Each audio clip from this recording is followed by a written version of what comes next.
tutornya paket C. Paket C dulu. Paket C dulu Paket nggih. dulu. Di situ. Oh enggak apa-apa aja. Nanti kalau ini menambahi yang itu aja.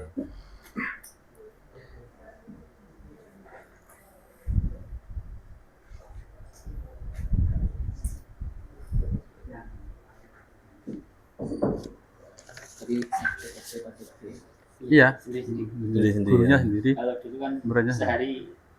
Ya sekarang dipisah. Ya, saya juga senangnya dipisah. Oh. Ya. Guru kon manut Pak. Ini Alhamdulillah. C dulu C berarti C SMA ya? Saya SMA dulu aja.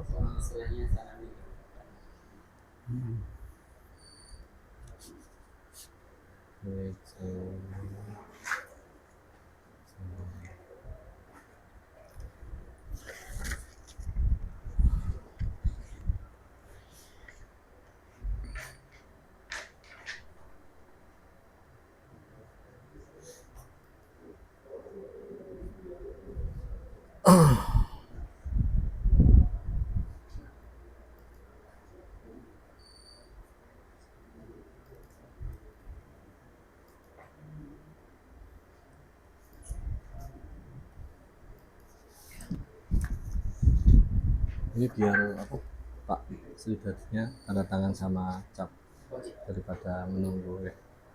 Kantornya enak. Tanda tangan dan cap. Iya yang ada namanya. Udah saya nih infokan tinggal. Yang kalau Pak Sudadi itu. Pak. Nggih. Ya. Atur dulu. Siap. Bismillah. Oke, kita mulai nggih. Malah grogi ya. Oke.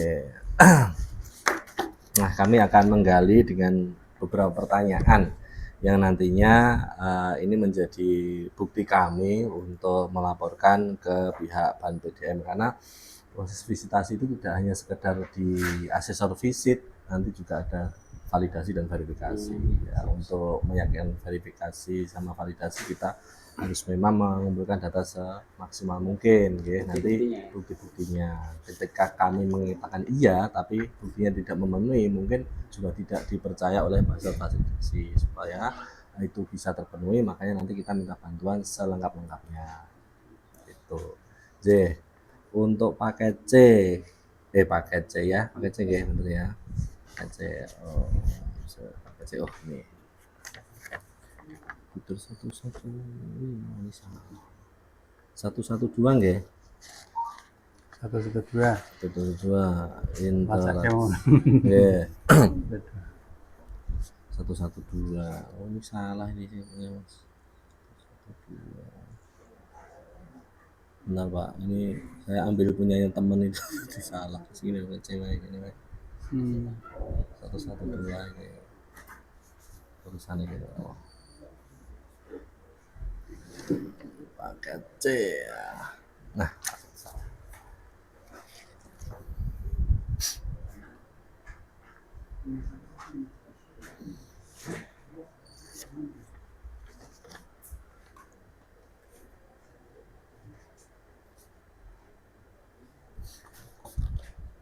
Tambun tadi udah. Apa dokumen? Ambil dokumen. Yang saya yang pakai. Oh, pakai cewek sendiri. Oh, J. Dengan Bapak siapa? Saya Najib. Najib Nur Rahim. Pakai C. Kepala sekolah, J? Iya. Kepala sekolah. Yeah. Nah, pangapunten Pak Najib, kita mau menggali terkait dengan interaksi yang membangun pola pikir bertumbuh. Okay. Nah, bisa panjenengan ceritakan ya, bagaimana panjenengan itu mendorong peserta didik gitu ya, atau santri-santri supaya memiliki pola pikir bertumbuh atau orang sana bilang grow mindset gitu. Nah, monggo ceritakan bagaimana apa saja yang panjenengan lakukan gitu. Atau mungkin bisa diwakili panjenengan atau nanti bisa ditambahkan oleh pengajar atau tutor atau gurunya. Monggo. Terkait masalah apa namanya membangun pola pikir anak Pak. Oke. Pertama di sini ya terutama kita membuat rancangan pembelajaran yang sifatnya itu membangun pertumbuhan pola pikir anak. Salah satunya kita ada RPP yang istilahnya itu RPP PPA. Kelas itu bagaimana kita dalam kelas menggunakan model pembelajaran itu sehingga anak-anak benar-benar terbantu berpikirnya dalam memecahkan suatu masalah. Nah, modelnya kita ada banyak. Salah satunya adalah yang sifatnya kooperatif, di mana tatkala seorang guru dalam kelas itu membuat sebuah kelompok kecil, yang kemudian nanti kelompok kecil ini setiap ketuanya itu kelompokkan lagi sehingga menjadi kelompok ahli. Kemudian kelompok ahli ini berdiskusi tatkala ustadznya atau guru memberikan suatu permasalahan. Kemudian kelompok-kelompok itu nanti ketua-ketua kelompok namanya kelompok ahli tadi akan kembali ke kelompoknya masing-masing mendiskusikan, sehingga dari diskusi kelompok ahli sama kelompok tugas itu akan muncul gagasan-gagasan setiap kelompok. Nah, kemunculan gagasan kelompok itu yang kita harapkan dari santri, yang di situ mereka tumbuh bagaimana memikirkan suatu pola pemikiran yang ada pada suatu masalah. Itu yang kita mungkin salah satunya juga RPP yang modelnya jigsaw itu. Jadi pertama dari pembentukan RPP dulu, dari pembentukan kita dalam kelas dan sebagainya. Kemudian juga kita mendukung santri itu untuk berkompetisi dalam lomba, kejuaraan dan sebagainya. Kita berusaha untuk update bagaimana di luar sana itu ada informasi lomba dan sebagainya, sehingga santri kita dorong ke sana. Dan alhamdulillah sudah ada beberapa hal yang beberapa lomba-lomba yang kita ikuti dan kita sudah ikut dalam kejuaraan di situ. Termasuk tingkat kabupaten dan lain sebagainya itu yang kita ikuti.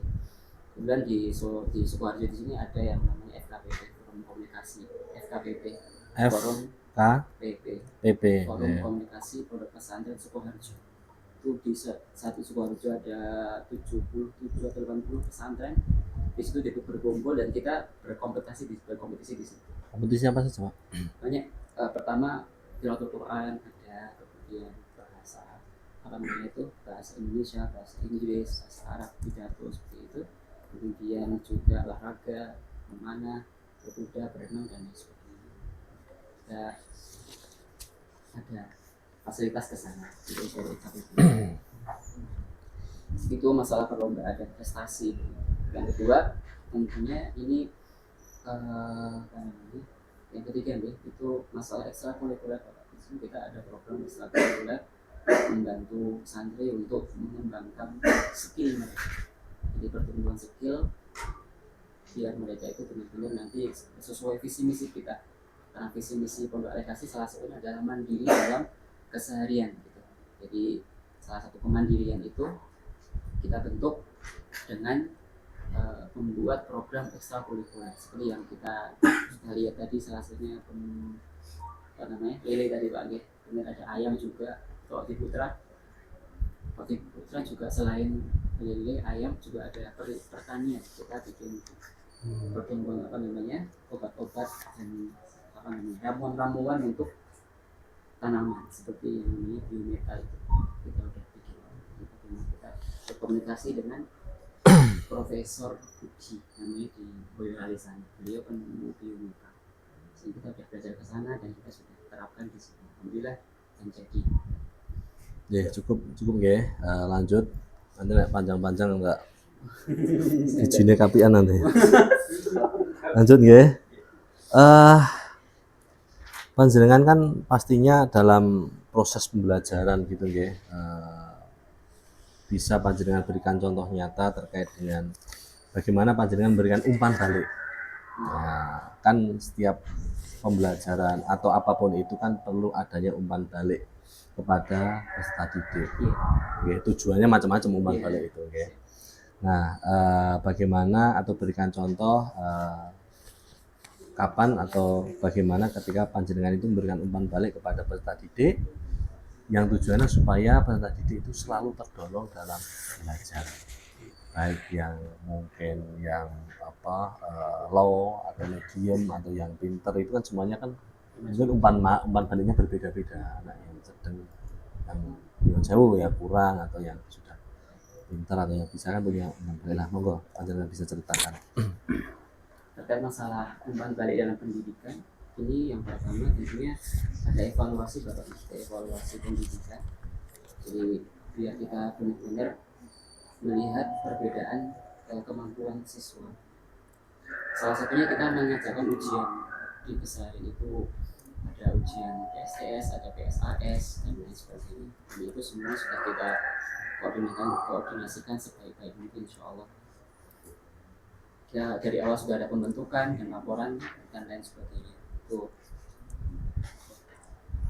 Dan kemudian nanti dari situ nanti kita membuat rapor pendidikan. Dan rapor pendidikan yang kita masukkan di sini ada pendidikan akademik, kemudian pendidikan akhlak dan pendidikan aktif. Itu kita masukkan semua, dirangkum, kemudian jadi tolak ukur anak itu bisa naik kelas atau tidak. Dari situ evaluasi. Bahkan dari selain itu kita juga mengadakan seperti ulangan harian, itu sudah berusaha mengadakan di sini nanti di rapot-rapot itu, nanti di leger nilai istilahnya, sebelum masuk rapot itu ada leger nilai, di situ ada ulangan harian, yang di situ ada nilai akhlak, nilai akademik dan lain sebagainya. Semua kita cantumkan sebagai tolak ukur naik kelas atau tidak. Bahkan dari hal nilai ini kita juga memberi umpan balik anak-anak itu biar mereka terdorong ada reward bagi yang mereka itu berprestasi. Artinya jika mereka itu ranking 1 nanti ada beasiswa selama 2 bulan. Oh, bentar. Ranking 1 itu dapat beasiswa SPP ya? SPP selama 2 bulan. Selama 2 bulan. Hanya ranking 1 ya berarti ya? Ranking 1 saja. Itu salah satu bentuk apresiasi gitu ya. Terus Tahfidz juga ada, Pak. Untuk tahfidz itu bagi yang sudah menyelesaikan hafalan di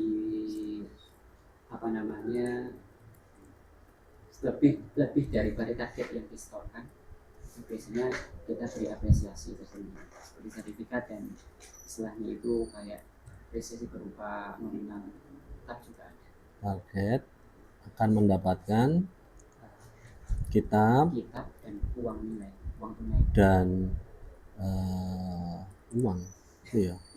Kitab itu bukunya, tambah kitab rasa tuku gitu. Kitab Arab biasanya. Kitab Zen, kitab semacam kitab hadiah gitu ya. Dan stimulasi uang jajan. Iya. Sip.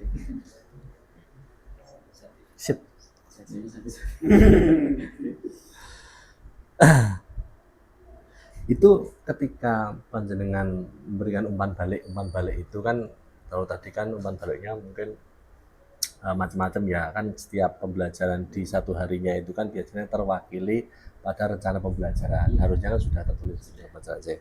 Nah, itu berarti sudah ada ya, sudah dari RPP ya, di situ nanti dibuat ada umpan baliknya RPP panjenengan. Jadi panjenengan catat dulu, nanti saya minta itu ya di indikator 1 RPP yang di situ sudah ada boot kegiatan untuk umpan balik. Sovel.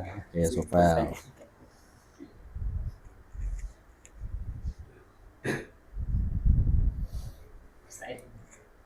Nah, itu ya di itu tier 1. Terus saya lanjutkan ya. Pertanyaannya banyak banget ya, mungkin lagi santai mohon ya. Ya. Yang nunggu banyak banget. Banyak 30. Oh, yang tahu. Oke.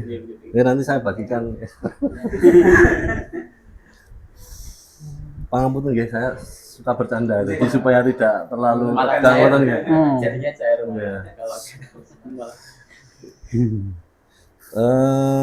rencana pembelajaran sudah oke, menunjukkan pola pikir bertumbuh tadi sudah diceritakan, mengalami.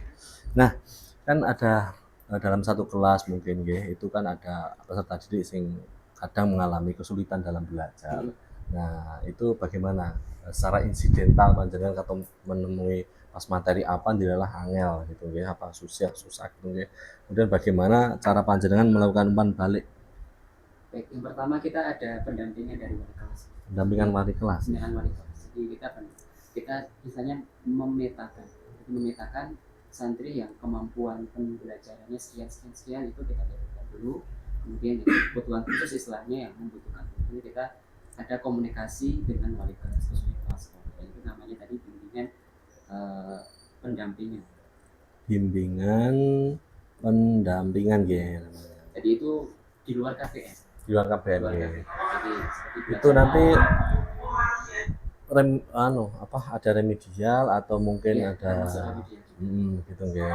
Remedial juga. Terus itu nanti ada batasannya atau sudah diprogramkan? Maksudnya gini, ketika belum tuntas satu topik atau materi gitu nggih, kemudian terus dikasih remedial atau pendampingan itu berapa kali atau sampai dia paham atau cuma dibatasi berapa kali? Ya, Gurunya kesel, 10 ramu mudeng terus gimana? Pengalaman di sini biasanya kita sekali alhamdulillah sudah. Oh sekali nggih, Sekali alhamdulillah sudah, nggih. sudah benar. Karena di sisi lain Pak, soal remedi kita kan kadang-kadang kita bedakan dengan soal yang ada. Yang ada nggih. Itu kan kemudian dibantu dengan kita menanyakan kepada ustadz atau pendamping tadi dari kelas apa bagaimana akhlaknya dan lain sebagainya itu maka biasanya kita bantu dari nilai akhlak salah satu. Oke, sip. Pun Pak. Ya. Jadi panjenengan jangan coba. Nggih, nyuwun sewu. Saya Pak Muhari Nah, ya. loh. Sampeyan ini guru kok. Berarti Bang, ya saya setuju. Ya. Sekarang kita masuk indikator 113. Komponen 1, butir 1, indikator 3. Memberi perhatian dan bantuan pada murid yang membutuhkan dukungan lebih atau ekstra. Ya. Pertanyaan nomor 1, apakah di kelasnya ada murid yang memerlukan perhatian khusus atau dukungan lebih untuk belajar? Ada, tapi itu sangat sedikit. Ada, tapi itu sangat sedikit. Artinya dalam satu kelas kadang-kadang ada satu, kadang-kadang juga tidak ada. Yang dimaksud dengan kebutuhan khusus itu bukan kemudian autis tidak apa. Kebutuhan khusus itu anak ini memang mempunyai kekurangan dalam mental dan EQ-nya begitu. Jadi mental dan EQ itu anak itu mempunyai kekurangan di situ. Tapi tadi kita kembali kepada sifat kita awal di tatkala pendaftaran PPDB itu memang kita ada penjaringan di situ. Oh. Dari PPDB itu ada penjaringan, ada tes seleksi namanya. Di situ kita melihat kompetensi santri tatkala mendaftar itu. Maka dalam PPDB itu kita ada istilahnya ujian santri, ada wawancara orang tua dan lain sebagainya. Itu kita menggali bagaimana anak ini punya visi misi untuk kedepannya di pesantren ini. Termasuk dalam hal fisiknya. Anak ini punya kekurangan apa dan sebagainya itu kita benar-benar menggali di itu sehingga ketika kita mengadakan pembelajaran di pesantren, bahkan kegiatan di pesantren itu kita tidak kesusahan gitu. Karena kita sudah tahu bagaimana catatan di anak tersebut itu ada di PPDB. Ya.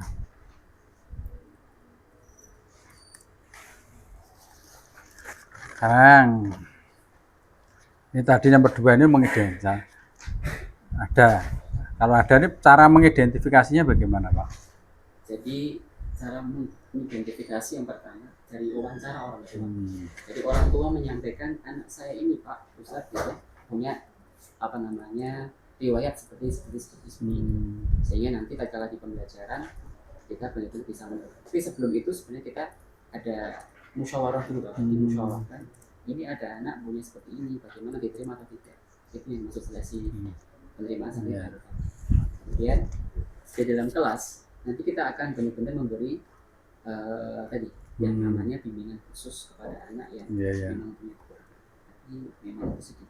Jadi, Ya. Ada nggak rumusan RPP yang Bapak itu menegaskan bahwa Bapak memberikan perlindungan terhadap anak yang mengalami masalah RPP-nya. Nah, jadi ada anak di kegiatan di RPP itu ada enggak kegiatan jenengan memberikan perhatian pada anak yang bermasalah? ada, cuma kita cantumkan di instrumen keseharian siswa. Nanti kalau tolong di RPP bagian ini di foto sama di bold ya.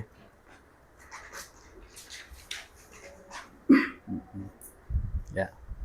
Berikutnya, apakah Bapak mengomunikasikan kondisi atau kebutuhan belajar murid tersebut pada orang tua? Jawabannya iya. Kita istilahnya ada grup. Jadi ada grup wali kelas dan wali santri. Tatkala tatkala orang tua membutuhkan sesuatu, biasanya ada komunikasi. Setelah itu kita ada sarasian. Sarasian itu tatkala di akhir tahun atau di tengah tahun mereka pulang atau kembali ke pesantren, kadang-kadang kita mengadakan istilahnya itu pertemuan wali santri dengan asatid atau pengurus pesantren. Ya, tadi Bapak mengomunikasikan kondisi putranya yang ada di pesantren ini. Nah, setelah mengkomunikasikan, bagaimana Bapak itu melibatkan orang tua untuk merencanakan kegiatan pembelajaran yang cocok untuk anaknya? Ya, kita tentunya membuat komite dulu, Pak. Ada komite. Kita kerjasama dengan atau MOU dengan wali santri, sehingga nanti permasalahan-permasalahan yang ada itu benar-benar ditampung dan kita bisa merumuskan sehingga nanti jadi peraturan pesantren. Dan kita butuhkan di situ masuk kurikulum, masuk ke peraturan kelas, peraturan siswa dan lain sebagainya. Jadi ada wawancara ya, apa yang sebaiknya dilakukan untuk memperbaiki cara belajar anak-anak gitu.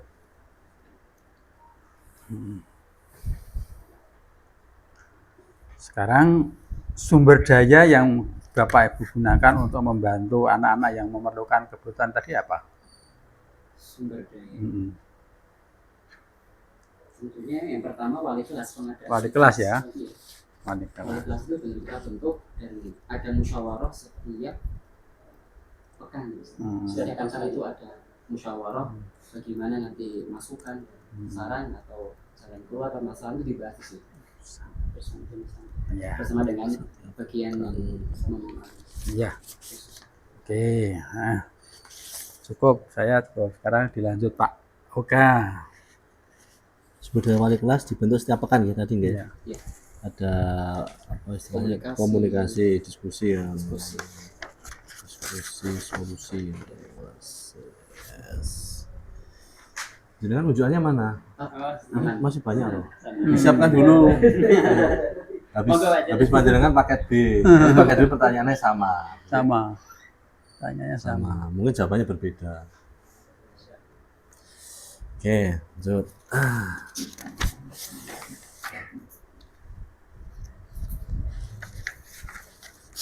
Tentang strategi pengajaran untuk membangun keterampilan sosial emosional.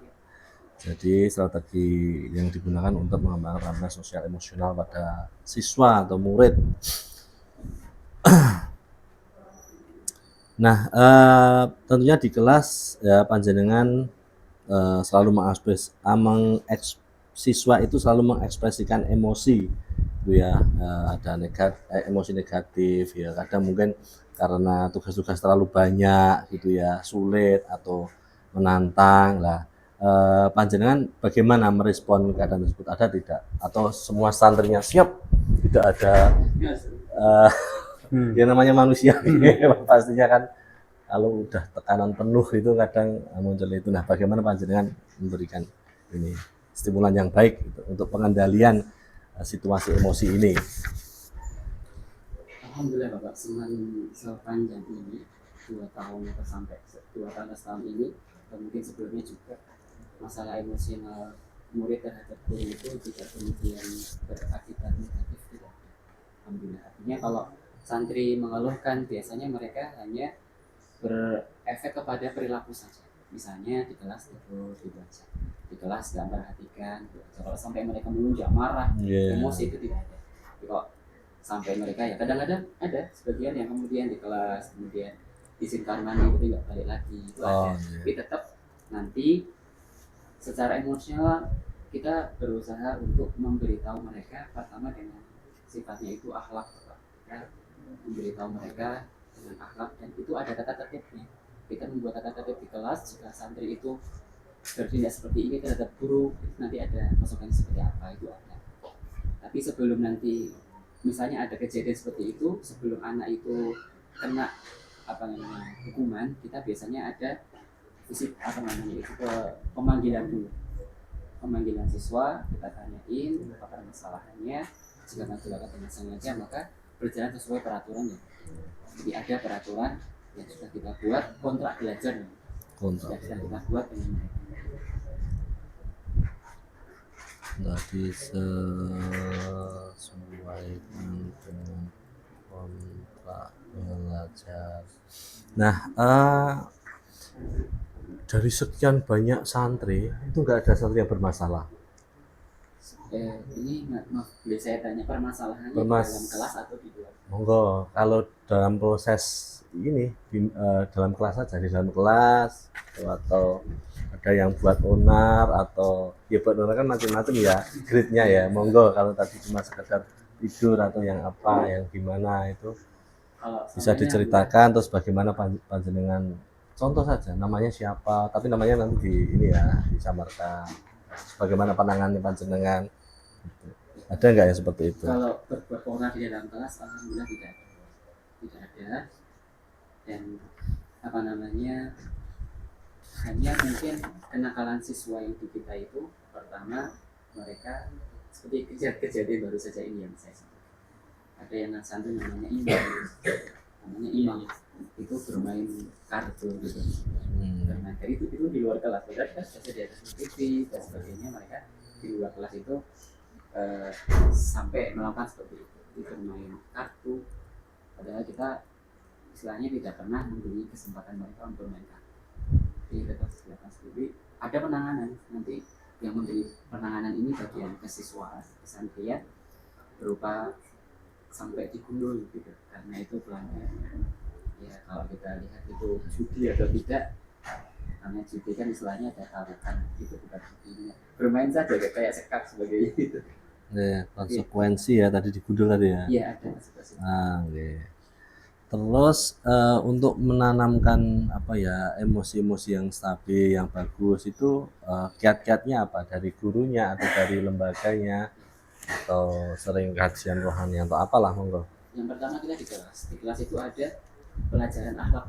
Pelajaran akhlak itu bahkan hampir menyeluruh kepada materi-materi agama. Materi agama itu seperti akhlak sendiri, tafsir, hadis itu. Di situ kita menyampaikan kepada asatidz pengajar itu untuk menyampaikan sedikitnya nasihat untuk akhlak kepada mereka. Bahkan pelajaran umum matematika, bahasa Inggris ini kita juga berusaha agar asatidznya menyampaikan biar berakhlak yang baik dan sebagainya. Yang kedua memang ada masalah nasihat rohani. Itu biasanya ada setiap minggu sekali di hari Jumat. Di hari Jumat malam Sabtu itu ada nasihat dari Mufti Pesantren.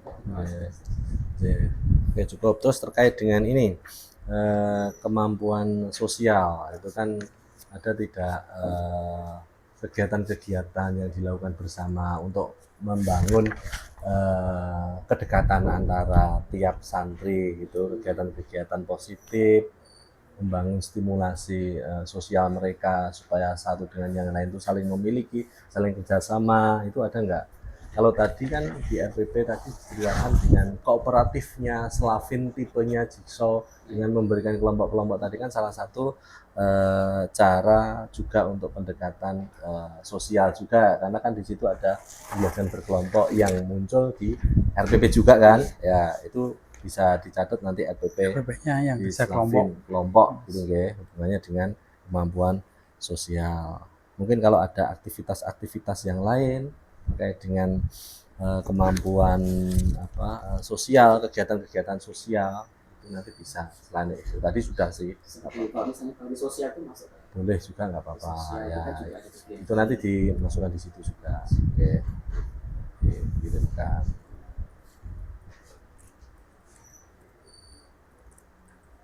Siap. Kooperatif. Santri mengadakan baksos. Oke. Pun Pak, monggo Pak, lanjut Pak. Ya, sekarang saya masuk pada indikator 121 kesepakatan kelas ya, yang disusun secara partisipatif. Bagaimana bagaimana Bapak melibatkan murid dalam menyusun kesepakatan kelas di awal tahun ajaran? Jadi kita ada yang namanya di santri kita ini, kita bentuk yang namanya OSIS. OSIS itu berkepentingan atau bertujuan memang salah satunya menggerakkan program-program yang sudah dibuat oleh asatid. Jadi ini sebenarnya tidak hanya guru yang mengawasi, tapi santri sendiri pun juga mengawasi. Namanya ada OSIS. OSIS itu di bawah bagian kesiswaan, kesantrian, misalnya dipimpin oleh Ustadz sendiri. Nah, di situ kita melibatkan OSIS untuk penanganan permasalahan-permasalahan yang ada di pesantren. Ya. Ini yang dimaksud ini Pak ya, kesepakatan yang ada di kelas, bukan di Antara guru sama di lembaga. Ya. Jadi di kelas misalnya. Ya kalau dulu namanya tata tertib, sekarang yang dimaksud itu kesepakatan kelas. Guru, bagaimana guru? Bagaimana guru? Kita ada yang namanya kontrak belajar. Ya. Ini kontrak belajar. Ada kepala sekolah, ada santri yang memberi masukan dan lain sebagainya. Coba kesepakatan kelasnya apa saja misalnya? Adanya kontrak belajar ya. Iya, adanya kontrak belajar. Oke, dari mana itu? Ini secara umum nggih. Ada tidak yang di dalam kelas? Di dalam kelas insidental atau kan setiap kelas kan mungkin berbeda-beda karakter dan peraturannya mungkin berbeda-beda. Kalau ini kan peraturan secara umum, secara global. Yang di kelas. Di kelas. Mungkin apa ya? Kelas misalnya kelas yang ini kelas paket C SMA, ini kelasnya berapa ruang? Nah, dari ruang 1, ruang 2. Nah, itu di kelas ruang 1, ruang 2, 3 itu ada kesepakatan kelas tersendiri.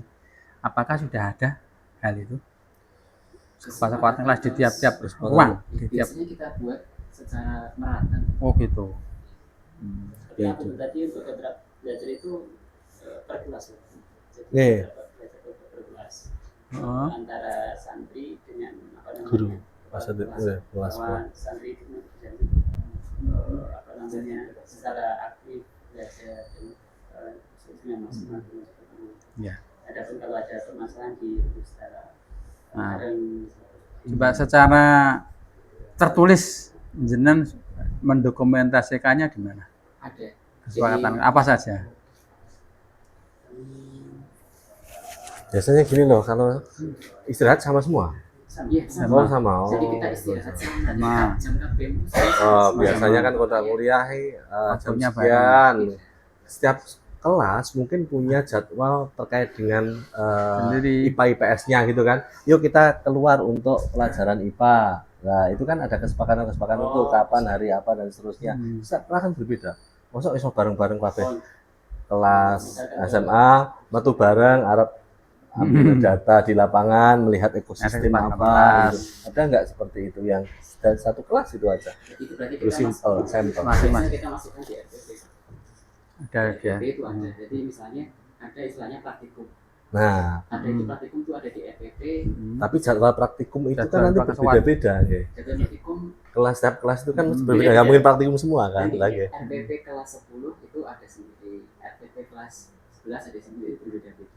Ya, gitu. Biasanya praktikum itu kan menjadi satu bagian dari kesepakatan atau kontrak yang dilakukan. Harusnya ada kontrak kesepakatan yang di dalamnya itu ada hari jam sekian dan sekian nih kegiatan praktikum. Biasanya jadwal belajar atau jadwal weekend dan seterusnya itu gitu biasanya ditunjukkan di situ. Jadwalnya ada jadwal ya. Jadwal weekend, jadwal keseharian, jadwal pembelajaran. Iya, ada. jadwal keseharian dan pelajaran. Kesepakatan itu ya, jadi Iya. jadwal memang disepakati. Iya, jadwal Iya. disepakati. Oh, gitu. Kan harus disepakati jadwal. Kalau jadwal dibuat kan nggak ada kesepakatan. Oh, Kapan ya kita mau ke lapangan? Mau Oh ya, main. weekend aja Pak. Yang gitu kan ada kesepakatan. semua ada jadwal. Termasuk Nah. juga gini Pak, jadi setiap kelas kan ada pengurusnya, Heeh. itu juga disusun itu secara bareng-bareng kesepakatan dengan misalkan ketua kelas, sekretaris, saya dan lain sebagainya itu disusun bareng. Ini coba kegiatan seharian. Oh nggih. Nah, ini bagian kesantrian nggih. Iya. Berarti apa itu dibuktikan dengan Jadwal kegiatan adanya jadwal kegiatan harian ya dan jadwal KBM yang disepakati nggih antara murid. mahasiswa murid dengan guru. Gitu ya. Ya, karena kan perlu ada penawaran.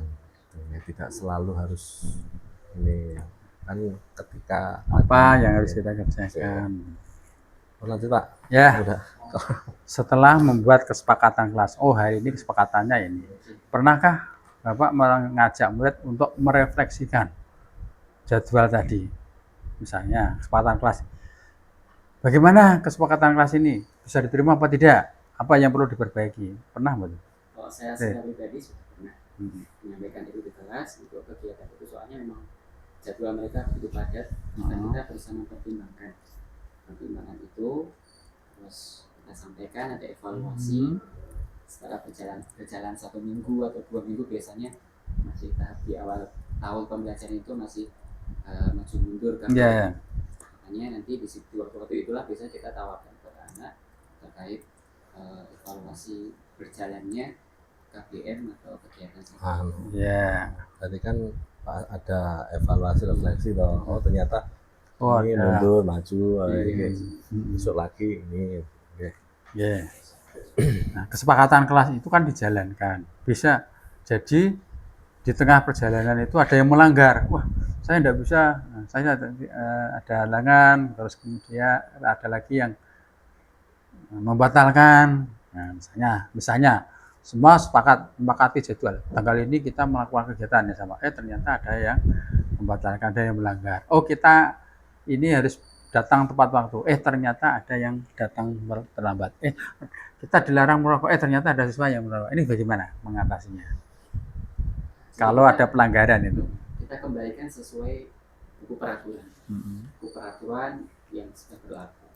Jadi seperti SOP untuk guru, SOP untuk santri itu semua kita buat. Kalau misalnya ada keterlambatan, ada yang tidak hadir, itu sudah kita kembalikan kepada namanya buku peraturan. Yang tertuang di mana itu? Tertuang di ada buku peraturannya. Buku ya. Di RPP-nya ada nggak Pak? Nanti disebutkan ya, RPP yang menyebutkan kesepakatan kelas. Misalnya ada awal pembelajaran, ada ini membaca kembali ya, anak-anak kita kesepakatan kelas hari ini apa? Gitu. Terus,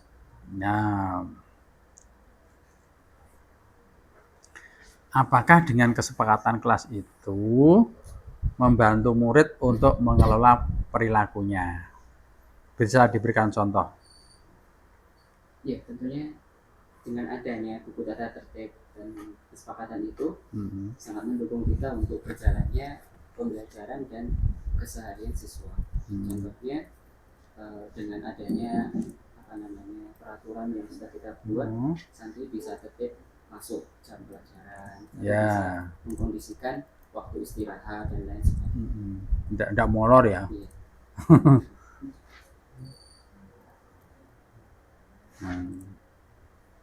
Masuk pembelajaran saat istirahat ini ya. Bagaimana Bapak membangun rasa tanggung jawab terhadap santri agar kesepakatan kelas itu selalu disepakati bersama? Pertama, tentunya ada tindakan. Jadi kalau yang punya tindakan ada peraturan terus kita laksanakan itu insya Allah jadi kesepakatan bersama yang nanti kita kesesuaian dengan itu. Kalau misalnya kita ada peraturan tapi tidak dijalankan tentunya nggak kesesuaian. Yang kedua ada pembacaan, biasanya kita ada evaluasi pembacaan kata tertib itu dan kita tempel di kelas. Kalau untuk santri, kalau untuk asatid ada di kantor. Oh ya, ditempel di kelas ya. Nanti bisa foto ya Pak? Oh iya. Pekatan Nah, kelas. Ditulis apa yang tadi ini buktinya kan ditulis nanti bisa dikirim Yeah. untuk. Nah, ini kesepakatan kelas sudah. Lanjutkan Pak Oka. Ini terkait penegakan disiplin dengan pendekatan positif.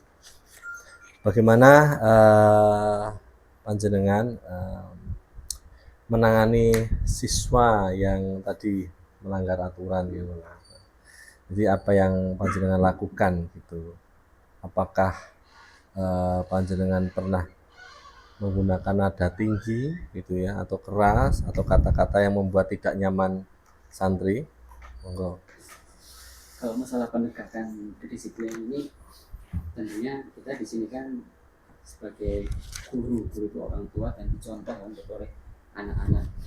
Jadi kalau kita bertindak keras, anak-anak akan mencontoh seperti itu. Sehingga kita berusaha dari intaran dulu, dari dalam dulu kita memberi masukan. Ada rapat guru, ada rapat guru yang di situ kita menyampaikan kepada guru-guru untuk bagaimana hukuman itu disampaikan. Dan di sini memang kita melarang guru-guru menghukum dengan secara fisik. Jadi menghukum dengan sesuatu yang sifatnya itu pembelajaran. Jadi misalnya santri terlambat sholat, itu hukumannya ya kemudian membaca Al-Quran, kemudian itu disuruh untuk, kalau untuk bahasa Arab itu untuk menghafal mufradat dan lain sebagainya. Tapi memang di situ ada perbedaan waktu, itu hal yang memang menyesuaikan dan sebagainya. Kemudian yang kedua untuk pendekatan disiplin ini tentunya kita menempel beberapa seperti tadi, kita dilarang perundungan dan lain sebagainya, kita tempel di tempat-tempat tertentu sehingga murid-murid itu membaca bahwasanya di area di pondok pesantren ini dilarang dan tidak diperbolehkan menghukum secara fisik atau merundung. Ya berarti tidak ada ya, saya yakin juga Ustadz di sini kan baik hati semua ya, nggak mungkin memarahi dengan nada tinggi, lus-lus gitu ya, terusnya gitu. Nah itu saya meyakini seperti itu. Kemudian kalau menghukum secara fisik dan ancaman jelas tidak ada ya, karena sudah ini. Nah kalau ini Pak terkait dengan konflik antar siswa atau antar murid di kelas, pastinya saya yakin tuh dalam diskusi contohnya jigsaw sada itu kan pasti debat dan rame antara pendapat A, pendapat B gitu ya, ada ketidaksesuaian dan seterusnya. Nah ini bagaimana panjenengan sebagai tutor atau ustadz untuk menangani konflik antar murid ini, apa yang panjenengan lakukan gitu? Jadi kalau terjadi di kelas, misalnya pada berjigsaw tadi kita menerapkan kelompok itu ada cekcok. Pertama tentunya bagaimana guru bersifat bijaksana. Jadi guru-guru bersifat tidak ampuh dengan pendapat masing-masing. Artinya tetap menghargai pendapat masing-masing siswa. Dan bagaimana caranya menganalisnya setiap pendapat A itu seperti ini, pendapat B seperti ini. Sehingga kita tentunya mensinkronisasikan bagaimana pendapat itu dan saling menghargai satu sama lain, menyampaikan itu kepada siswa sehingga tidak jadi saling menjatuhkan satu sama lain.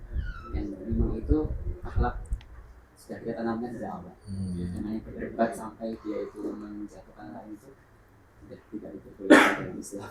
Iya, siap. Debat kusir ya, nggak ada ujungnya. Berarti panjenengan itu mengajak diskusi ya kepada si murid atau siswa yang benar-benar tadi ngotot-ngotot gitu ya. Sebenarnya di situ juga ada kelebihannya anak-anak kan membutuhkan pendapat hal yang diajak diskusi seperti apa, jangan sabar atau ingat dan seterusnya gitu. Ketika contohnya ini keras nih diskusinya yang alot, terus kemudian panjenengan salah satu pisahkan terlebih dahulu atau gimana, terus apa yang panjenengan katakan supaya dia lebih adem gitu. Mengajak dia, jadi semua kita suruh diam, karena yang namanya orang marah kan pasti sedang darah tinggi gitu. Kalau dia duduk, kita dia berdiri, kita suruh duduk dan sebagainya. Artinya kita berusaha membuat santri itu tidak kemudian marah dan sebagainya. Kedua, kita penjelasan analisa masing-masing. Berarti tidak dihukum gitu ya, tidak langsung dihukum ya. Ampun Pak. Ya, ini 1, 2, 3 ya. Masih banyak nih. Ini bagaimana Bapak memastikan sebagian besar murid tetap fokus dan aktif terlibat selama pembelajaran berlangsung. Bisa beri contoh penerapannya. Ini penerapan pembelajaran kooperatif yang timbanya ada siswa dan lain sebagainya, berbasis proyek dan inquiry sebagainya. Itu kan sebenarnya kita berusaha mengajak siswa-siswa itu untuk berperan aktif dalam pendidikan seni pembelajaran, karena hakikatnya ya kalau kita tahu dalam kuncinya ilmu itu bertanya kan ya. Jadi bertanya itu benar-benar kita hidupkan di dalam ranah kelas. Jadi pembuatan RPP yang di situ ada metode model pembelajarannya seperti inquiry, proyek, jigsaw dan sebagainya. Nanti RPP-nya diunggah ya. Dikirimkan ke saya. Foto jigsawnya. Foto pas diskusi itu ya. Sekarang ada yang terlibat, ada yang kurang terlibat nih. Bagaimana Bapak Ibu mengatasinya? Jadi pertama kita dalam mengkelompokkan sistem model kooperatif itu, kita tetap melihat tadi kan kita sudah tahu santri ini punya kemampuan seperti ini. Setelah kita membuat kelompok itu benar-benar dibikin sesuai kemampuan yang bermacam-macam. Jadi sebagai misalnya ketua ahli, ketua ahli itu benar-benar dipegang oleh anak-anak yang sudah punya kemampuan khusus. Tapi di bawah dia ada anggota yang kalau ada yang kurang aktif, mereka dimasukkan, mereka dimasukkan dalam kelompok ya, yang aktif ya, agar ketularan mungkin ya, gitu ya. Betul. Bagaimana Bapak mengukur efektivitas pendekatan pembelajaran dalam menciptakan suasana pembelajaran yang kondusif? Pembelajaran yang kondusif tentunya pembelajaran yang tercapai visi-visinya. Jadi pemahaman anak itu benar-benar sesuai apa yang kita harapkan. Semua materi itu dipaham dan diambil secara baik. Itu yang pertama. Yang kedua, tidak ada kegaduhan di kelas, kelas berjalan dengan tertib, kemudian guru pun juga senang setelah mengajar. Itu dulu kita berusaha menciptakannya, makanya dulu kita sediakan air minum. Jadi biar tidak kering gitu. Kita beri fasilitas minum dan sebagainya di setiap kelas ya? Iya, nanti dari ustadznya kita beri fasilitas minum termasuk kelengkapan dalam kelas. Kelengkapan kelas kita menyediakan perangkat pembelajaran peta, kemudian peraturan semacam tadi itu kan membantu guru itu bagaimana mengkondisifkan kelas. Ada perlengkapan kelas ya, berarti ya. Sekarang bagaimana Bapak menentukan kegiatan belajar agar murid selalu fokus dan melibatkan diri secara aktif pada kegiatan? Ya, termasuk kita di sini menggunakan metode RPP. Di situ ada berbasis teknologi. Yang namanya PATCK itu yang gimana kita melibatkan teknologi. Apalagi sekarang kan anak-anak zamannya suka seperti itu, visual, jadi sesuatu yang bergambar dan seperti itu, kita melibatkan di situ sehingga kadang-kadang anak fokusnya senang di situ. Yang kedua, biar anak-anak benar-benar fokus dalam pembelajaran, ya kita ada tadi angket kontrak kerja tadi. Kontrak kerja, kontrak belajar maaf ya. Kontrak belajar di situ anak-anak sudah tahu peraturannya yang harus dilakukan dan seperti apa. Yang terakhir kita berusaha memberi mereka fasilitas bagi anak yang berprestasi dapat jadi apa namanya kalau di ranking 1 berlomba-lomba ranking 1 maka dapat beasiswa itu. Sehingga itu salah satu yang menarik perhatian mereka untuk fokus biar bisa belajar mendapat beasiswa bebas SPP ya. Iya, Wow, berapa ini sekali sekali satu bulan? Jadi dari 1.500.400 ya. Ya, seberapa sering Bapak mengingatkan murid untuk tetap fokus? setiap hari itu Ya. setiap kelas setiap pembelajaran kita berusaha mengingatkan mereka kan kita juga ada yang namanya apel pagi. Apel pagi itu salah satunya mengingatkan mereka untuk berusaha tertib. Apel pagi ya. Memakai seragam dan sebagainya. Anak untuk tetap fokus ya. Fokus pada pembelajaran. Satu lagi. Nah, apa yang Bapak lakukan bila anak tidak fokus?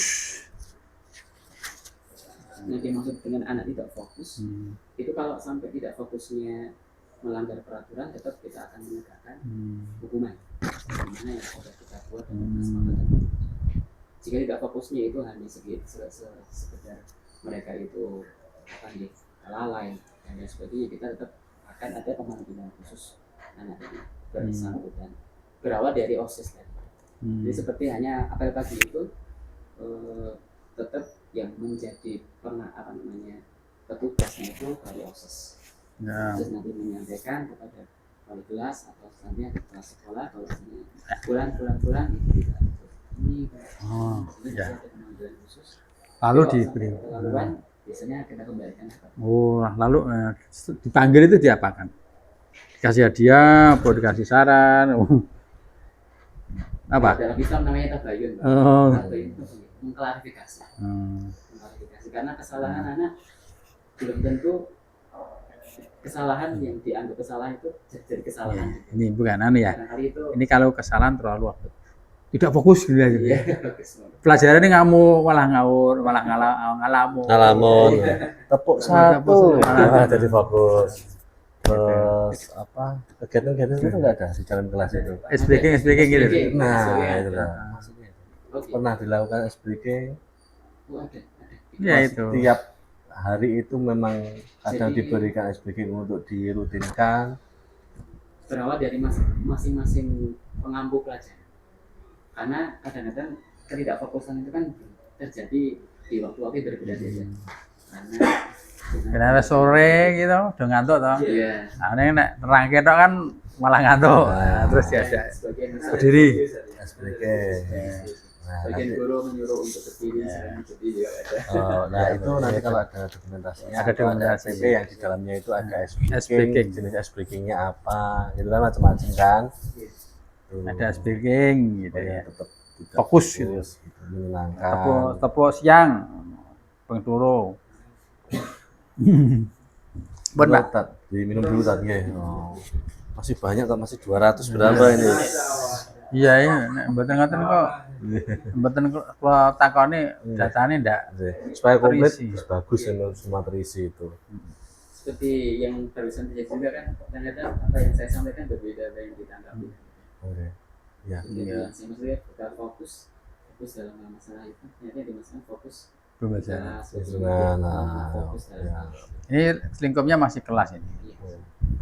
Jadi fokus dalam kelas. Maunya bisa jadi guru memberi pertanyaan pemantik, pada ada nanti RPP-nya di RPP yang ada pertanyaan pemantik, ada speaking, nanti dikumpulkan software-nya, nanti saya upload. Karena kami harus punya bukti dukung setiap penilaian. Itu sebetulnya juga berlaku ke paket B juga nanti dengan catat itu. Nanti paket B tinggal jawab aja. Yang catat kan sudah di biar cepat bet gitu. Oke. Apa Pak? Bun, Oke, lanjut nggih. Pertanyaan dari saya. butir 3. Ya, ini butir 3 terkait dengan perencanaan yang memadai untuk mendukung pelaksanaan pembelajaran. Nah, yang dimaksud perencanaan yang memadai berarti kan RPP panjenengan ya, ada ya, yang di situ ada apa saja sih di RPP itu isinya? Jadi di situ ada tujuan tujuan pembelajaran juga, kemudian ada kegiatan apa, kemudian tekniknya apa, Ya, kemudian analisis soal seperti apa, ya, betul. evaluasi seperti apa, itu sudah ada di RPP. Oke. Metode. Evaluasi sudah metode Komponen, ya. Identitas, Oke. 2. Langkah. Nah, kemudian RPP yang panjenengan buat itu panjenengan memang menyusun sendiri atau memodifikasi dari sumber lain atau bagaimana? Ya, kita ada sumber-sumber saja. Sumber yang lain gitu ya. Pedoman untuk membuat RPP juga. Iya. Oke. Tapi itu disesuaikan dengan keadaan lembaga. Ya. Soalnya ada beberapa yang Disesuaikan tidak linear dengan dengan keadaan lembaga.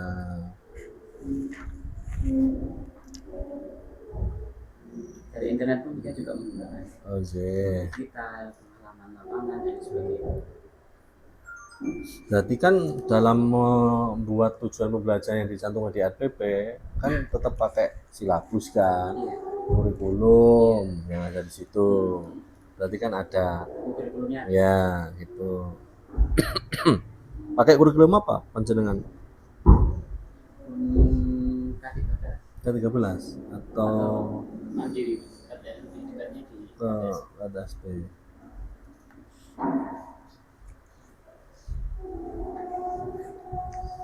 Nah, terkait dengan pelibatan peserta didik dalam menyiapkan sumber belajar atau materi atau tujuan pembelajaran, itu siswa atau santri pernah dilibatkan. Anak-anak dalam semester ini mungkin nanti materinya yang akan saya berikan atau saya berikan adalah ini dan ini dan ini. Untuk kali ini pilih yang mana? Yang mana dulu? Itu pernah nggak dilibatkan untuk ikut serta dalam menyusun materi atau apa ya istilahnya ya merencanakan apa yang kita pelajari bersama. Pernah nggak sih? Ada nggak? termasuk ini pembuatan buku ini. Ada buku Ringkasan Sejarah Indonesia ini. Yeah. Ini tim membuatnya dari santri-santri. Cuman ada bimbingan langsung dari guru pengampu. Buku sejarah Ini khususnya ada dari IPA, IPS, santri IPA IPS yang disusun bersama gitu ya, Iya. bersama santri terlibat. Oke. Coba saya tulis dulu. Ada banyak itu. Salah satunya tadi.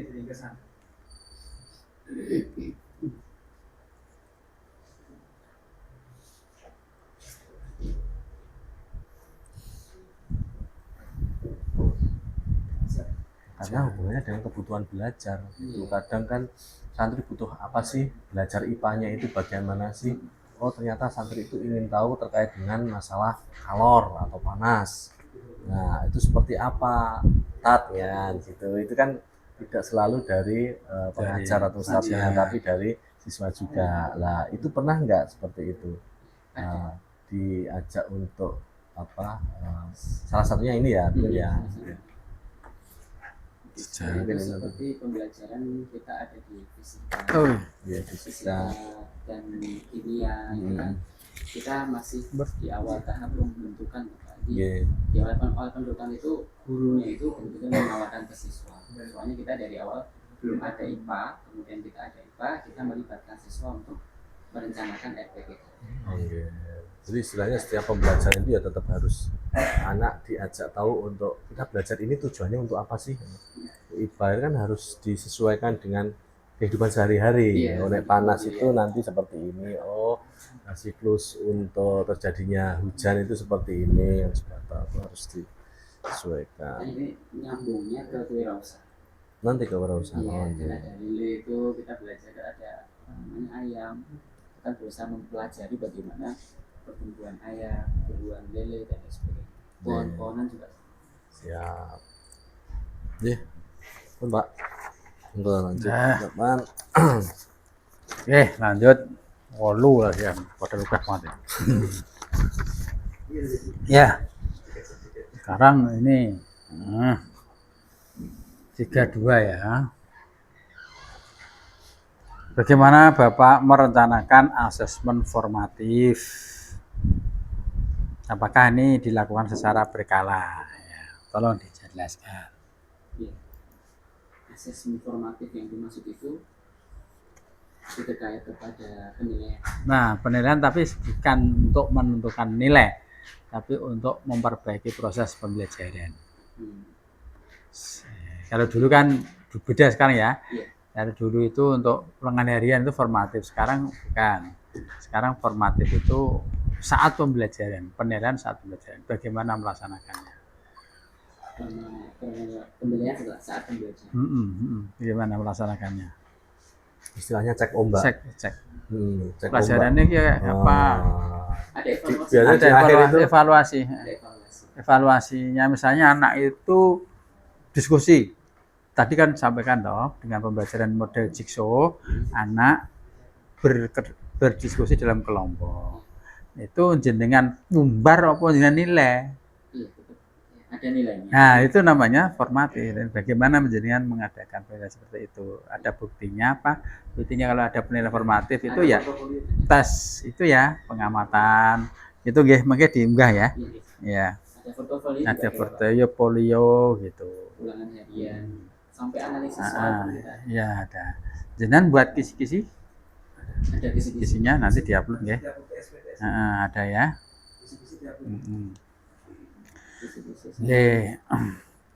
Dan jenengan pernah enggak mengamati kegiatan anak praktikum? Pernah? Nanti dibuktikan ya. Foto kegiatan pengamatan nilai nih. Biasanya di Observasi ya, observasi ketika anak melakukan praktikum nilainya seperti apa nilai. Jadi kalau untuk ada wirausaha itu juga bisa. iya, biasanya ada permisi, iya, biasanya praktek wirausaha jenengan mengamati bagaimana anak menyiapkan bahan, terus bagaimana anak mengolah, gitu ya. Setelah melihat hasil asesmen ya, setelah melihat misalnya setelah mengamati diskusi model jigsaw, oh ternyata kurang mantep nih jigsaw. Dengan melihat hasil jigsaw tadi, apakah jenengan mengubah strategi pembelajaran? Iya, tentunya ada evaluasi. Apa namanya itu melihat kekurangan dan kelebihannya. Jika ada kekurangan, maka kita akan perbaiki. Jika ada kelebihan, kita akan inovasi. Biasanya ada RPP. Ya, RPP-nya di jari misalnya ada jigsaw ternyata ada kekurangan. Dan jenis lain jigsaw jenengan apa saja yang ada di RPP itu? Apa selain jigsaw? Untuk selain itu kok selain merencanakan pembelajaran dengan model jigsaw apa saja yang di RPP? Apakah dengan PBR atau dengan apa? Ada ya. Nanti praktek nggih. Hasil asesmen tadi formatif disampaikan ke murid enggak? Contohnya ini hasil observasimu, ini pekerjaan portofoliomu disampaikan ke murid enggak? ada. Ya. Ada tugas sekolahnya sampai ada nilainya juga. Oh, ini ya sudah ada ya. Nah, itu catat nanti di foto ya. Di foto scan nggih ya ini. bisa. Ya. Ada umpan baliknya sudah ya, Bon. Nah, sekarang sumatif. Iya. Tadi sama ya pertanyaannya ini. Iya. Tadi terkait dengan formatif, sekarang sumatif. Nah, sumatif biasanya di akhir-akhir gitu ya. Panjenengan pernah ya melakukan asesmen sumatif formatif dalam Iya. jangka pendek sumatif, oke. PTS apa saja? PTS ya, dan PSAS. PSAS singkatannya apa? PSAS penilaian Penilaian akhir Penilaian sumatif tengah semester satu. Oh, benar. oh penilaian sumatif Akhir semester satu. PS, PSTS. STS S, PSTS. PSTS 1. PS, TS, dan apa? PAS. PSAS. P istilahnya sendiri-sendiri ya. PSAS. S. ya. Penilaian sumatif Akhir. akhir semester, penilaian sumatif tengah semester. Satu lagi. Apa? PSAT. Jadi penilaian akhir sumatif akhir tahun. Kelas 3 ya. Oh iya. Kenaikan kelas kenaikan UKK. Masuk. PSAT. SAT. AT ya. Penilaian semester akhir tahun ya. Oke. Nah, bagaimana cara mengolah nilai asesmen sumatif itu? Mengolah hasil asesmen sumatif itu. Kita ada rapot dari dibentuk dalam rapot, kemudian nanti dibagikan ke siswa dan wali kelas. Oke. Dan itu ditunjang juga oleh ulangan harian dan tugas-tugas itu menjadi satu nanti jadi nilai rapot. Oke. Kemudian di situ ada di nilai rapot yang dilaporkan itu ada apa saja itu? Ada observasinya, komentar, deskripsi kemampuan murid ada nggak? Deskripsi kemampuan murid lebih ke Cuma nilai saja, Nilai. nggak ada deskripsinya kanannya. Oh, capek. Oh ya, itu kan ada deskripsinya. Kalau sekian ini apa, kurangnya apa gitu. Rapot diolah dengan harian. Ada deskripsi rapot ke Ini Pak. nah ini loh. Ini ada ketercapaian. Ada ketercapaian. Tingkat ketercapaian gitu ya. Capek. Komentarnya ada nggak? Komentar dari guru? Ada yang biasanya nasihat terus sebagai Oh, pasangan. aku nggak ngerti. Artinya apa ya Pak ini? Sebenarnya sesuatu yang susah itu ada kemudahan. Oh. Waduh. Lihat gini Pak. Arab gudul aku ya. Jadi rapot ada ketercapaian. Oh iya ya, ada komentar juga nggak? Iya, ada. Ada komentar. Ustaz. Siap bagus.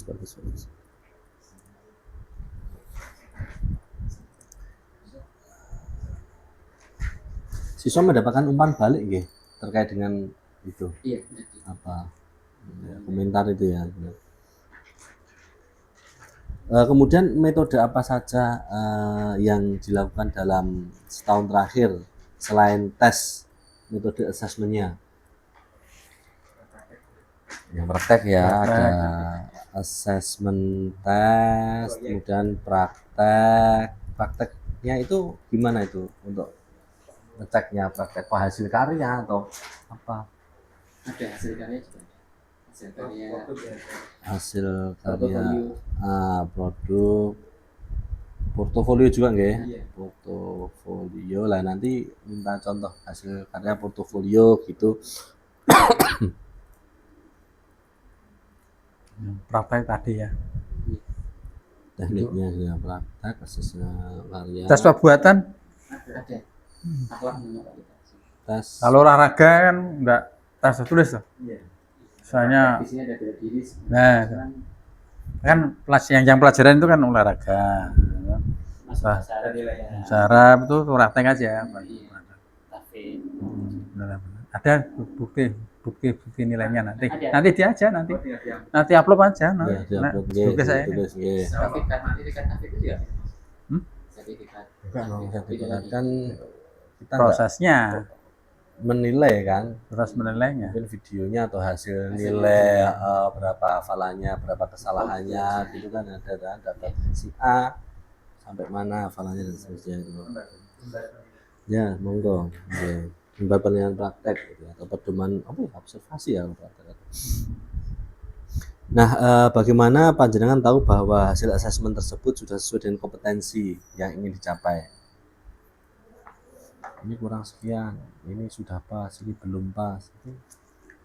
Ada Pengajarnya nilai KKM. nilai KKM ya. Ya, ada nilainya sendiri yang kita buat apa namanya tercapai atau belum. Oh, untuk Termasuk hafalan pun juga Iya. sudah. iya sih. Pernah tidak mengukur terkait dengan kemampuan kompetensi kayak non kognitif itu seperti komunikasi atau kolaborasi, kerjasama?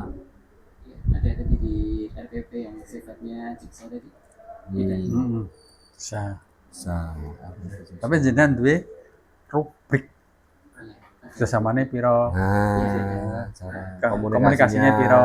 ketika presentasi. Ini tuh dilampirkan di NPP nanti guru tinggal memperhatikan. Sudah cukup itu nanti. Ini pertanyaan gampang ini saya tentang pelaporan ya. Nih. Nih, bolehkah ceritakan proses yang dilalui untuk dapat menyusun laporan hasil belajar murid? Bisa. Jadi ketika santri melalui yang namanya PSTS dan PSAS itu kita akan merangsung dan merangkum nilai-nilai itu dilakukan oleh wali kelas masing-masing. Kemudian setelah dirangkum tentu kemudian nanti ada sarasehan di mana kita sampaikan di akhir pembelajaran atau pembelajaran. Jadi siswa ketika mereka pulang kembali ke rumah sekalian nanti ada rapotan istilahnya. Ada rapotan seperti itu. Kita akan bagikan nilai-nilai itu ketika mereka pulang sehingga di situ ada interaksi antara wali murid dengan pesantren karena melihat nilai-nilai yang didapatkan oleh anak-anak mereka. Di situ juga kita sediakan buku rapot Ya. untuk anak-anak itu mengambil, kemudian juga kita berikan nilai-nilai yang lain. Ya, Selain rapot kita juga ada nilai-nilai. ya, jadi yang dokumen yang diunggah adalah cuplikan nilai raport. Satu aja. Raport lengkap, tapi ini contoh nilai raport nih ya. Misalnya satu semester atau berapa. Nah, satu buku raport tapi kok kandil ya. Iya. Contoh nilai raport. Udah bukan lagi nilai raport, kan lapor.